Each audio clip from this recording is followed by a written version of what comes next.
এই লিভার থেকে কিন্তু ফ্যাটি লিভার আছে কি না বা ইকোলাই সমস্যা আছে কি না সেগুলো আমরা বুঝতে পারবো। কিডনি প্রবলেম, এই লিভার বা কলিজা যদি স্বাভাবিকের থেকে যদি একটু বড় হয়ে যায় বা কাটা ফ্যাকাশে হয়ে যায়, যেহেতু কাটা ঠিক হালকা ফ্যাকাশে হয়েছে, যদি ফ্যাকাশে হয়ে যায় বা বড় হয়ে যায় তাহলে বুঝবো এটা কিডনির সমস্যা আছে।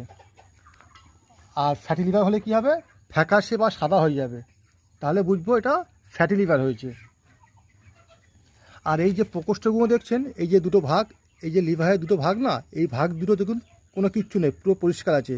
যখন এই ভাগ দুটো আমরা টানবো দেখবেন সর্দির মতন হরহরে কিছু একটা দিয়ে জুড়ে যাচ্ছে, জোয়া থাকবে। যদি ওরকম জোয়া থাকে তাহলে বুঝবো এটা ইকোলাই সমস্যা আছে। ইকোলাই হলে এই ইকোলাই যদি হয় পাখি, তখন এই এই ভাগ দুটোকে দেখবেন সর্দির মতন হরহরে কিছু একটা দিয়ে এরকমভাবে জুড়ে যাবে।